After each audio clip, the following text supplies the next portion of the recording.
Basically जो सरकार की जो नीति है कि हम सब एक हैं, किसी में कोई भेदभाव नहीं है, तो हमारा सब ये कि बेसिकली दिक्कत ये हो गई कि कुछ लोग पढ़ लिए हैं, कुछ अशिक्षित हैं। तो हम लोग का यही उद्देश्य है कि लोग हमारी जो सरकार की नीतियां हैं, सरकार के जो नियम हैं, वो आम जनता तक पहुंचे और धीरे धीरे सभी लोग सभी प्रशासन के सभी अंग मिलकर काम कर रहे हैं कि जो सरकार की नीतियां हैं वो एक गांव के स्तर तक या फलिया के स्तर तक पहुंचे, यही हम सबका प्रयास है। नहीं, बेसिकली चूँकि मैंने यही बताया कि हम सब एक हैं, चाहे जेंडर वाइज बात करें चाहे जैसे भी बात करें, तो महिलाओं को, चूँकि महिलाएं हमारे समाज की रीढ़ होती हैं और मैं तो मानता हूँ कि बुद्धि भी महिला ही है। तो हम सब लोग कहीं ना कहीं समाज को में एक दिशा देने में महिलाओं का बड़ा योगदान होता है। जैसा कि आपने देखा अभी बीच में हमारे यहाँ की कमली बाई थी हैं जो, उन्होंने भी बहुत सारी चीज़ें बोली। तो मेरा यही प्रयास है कि हम महिलाओं को इस पर जोड़ें ताकि महिला अपने परिवार को जो हमारे सुरक्षा है या अन्य जो हमारी नीतियां हैं उसको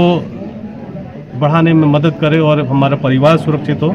उसमें सबसे बड़ी भूमिका महिला ही अदा कर सकती है, ये मेरा मानना है। तीसरी वो तो आज तात्कालिक निकला, क्योंकि जो हमारी कई बुराइयां हैं उसमें से दहेज धापा जो यहाँ चल रही है, दारू और डीजे,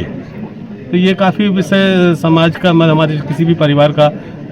पैसा खर्च होता है, फिर उससे अन्य बीमारियाँ आती हैं, सूदखोरी की तरफ बढ़ जाता है आदमी, तो इनसे धीरे धीरे परिवार नष्ट हो जाता है। तो मेरा यही प्रयास है कि अगर हम कुछ चीज़ें छोड़ दें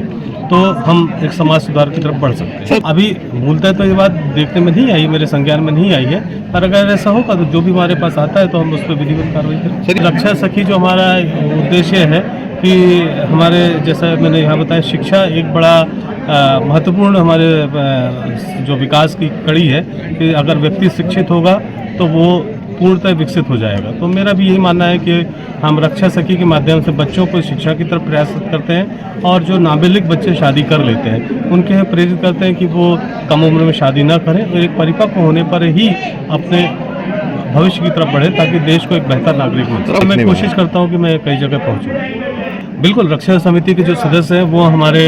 समय समय पर उनको विशेष पुलिस अधिकारी भी बनाया जाता है। पुलिस के चूँकि कोऑर्डिनेशन पे एक महत्वपूर्ण अदा करेंगे तो शासन द्वारा उनको ढेर सारी सुविधाएं दी जाती है और समय समय पर जो हमारे शासन के परीक्षाएं होती हैं, आपने कई बार देखा होगा पुलिस की भर्ती में उनको कई बार छूट मिलती है, 5 नंबर की हाइट में कई जगह छूट मिल जाती है। तो शासन बहुत बार उनको बहुत हेल्प करता है।